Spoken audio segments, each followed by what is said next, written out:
Welcome back. You're watching Sports Tonight. We're taking a look at the Nigerian Women's Premier League. Attention on the forthcoming Super 4. We don't know the real date, but whether or not, it must happen in September. Aisha Falode is the chairperson of the Nigerian Women's Premier League. She's been talking to us. Aisha, let's talk more about the league. I look at the girls. I see the quality. You look at FC Robo, you look at Bayelsa Queens, Rivers Angels, Nassau Amazons, even the Bomb Angels, with their quality, couldn't make it to the Super 4. I think if we look at the league properly, we can get a complete Super Falcons team from the league. You know, I told people, I said, we have quality in the women's league. I was at the Africa Women Cup of Nations in Cameroon, and I was really scared with the quality and top-flight football that I saw African women playing now. The gap is fast closing in on us. That's right. And the league is really the nursery for the strength and the quality that you have in the national team. And if you do not play consistent games, week in, week out, you are going to have girls who will drop in form, girls who will not be at the top level of their game, and girls who will start getting discouraged even with playing the game. So that is why we said the Super 4 is not only to showcase the quality that we have in the game, it's also to still to test the strength of the top clubs, the top 4 clubs that we have in the league. If you check out Rivers Angels, Bayelsa Queens, Delta Queens, Nasarawa Amazons, these are intimidating names in women's football. Bayelsa Queens, you would think a group that had Bayelsa and Rivers Angels. Rivers Angels have dominated women's football for as long as we remember. To have Bayelsa Queens top that table, not only by 1 point, you know, and also have Delta Queens and Nasarawa Amazons and on the same points. And these are the teams that are going to be competing for the Super 4. And then who will be the champion? All of them have champions history amongst them. I mean, Bayelsa Queens has won the Super, has won the league 3 times, been runners-up 3 times. Queens. Delta Queens have won it 5 times. Rivers Angels 5 times. They've been runners-up for as many times as you can remember. Same with Nasarawa Amazons. They have been runners-up. They've been champions at one time. You now have all these 4 champions come together to play for one prize. You can just imagine it. That is going to be a lot of good football that these girls will bring to Benin City. And the deputy governor has assured us, I mean, the man he's passionate about sports in Edo. This is a man that travels with insurance.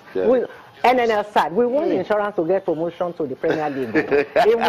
if only for the quality of time. I know we are talking about women's football here, but that is a man that is committed, you know, to reviving the culture of sport in Edo. Edo Queens. Yes, he was in the last game, Edo Queens, and I think it was Edo Queens and which club was it? Their last game. The governor was there himself to cheer the girls, but unfortunately, they are not one of the Super 4 party.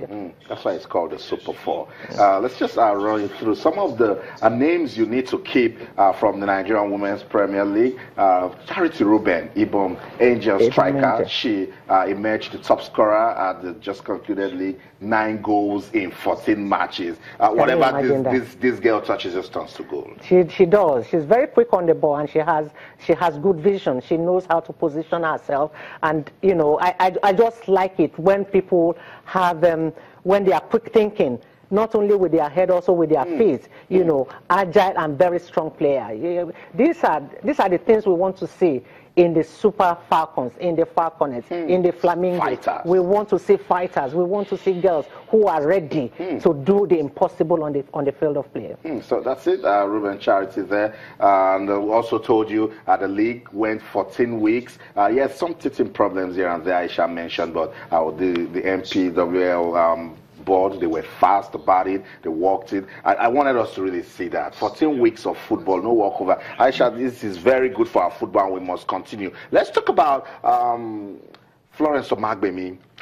Now I want to move away from, you say we're doing so well with our players, we also need to do so well with the coaches. And she's just been nominated for a world-class award. How does that make you feel? Very happy, very excited that this is coming in our time. Florence Omagbemi is undoubtedly Nigeria's Super Falcons' most successful captain, and she's the only one who has been a player and a coach, a player, captain, and a coach. A lot of people confuse Eucharia as also being a player and a coach, but Eucharia never played as she didn't play when we had a World Cup. She played in the qualifiers, but she never actually did play in the World Cup. But Omagbemi has been, she's tested 4 women World Cups. Four. And during her time, we were winning the Africa Women Championship, as it was known then. It was a given by wide margins. I mean, those were the days when our players were really on top of the game, and football on the continent was just starting then. Yeah. But there's so much competition now. You remember when the league first started in Nigeria, we had girls from our neighboring countries coming to play for Rivers Angels, coming to play for Delta Queens, coming to play for Bielsa. You know, we want those days to return, where we will also have foreign imports playing in our domestic Premier League. That's right. Florence Omagbemi, she's a pioneer member of the Nigeria women's football team, made an international debut in that 5-1 defeat of Ghana on February the 16th, 1991. She has also led the team, as Aisha mentioned, to win the Africa Women's Cup of Nations, and now she's gotten a nomination amongst the top class world coaches all over the world. We have Olivier Echou-Fiene from France. There's a German. There's Emma Hayes from England. There's Ralph Kellerman from Germany.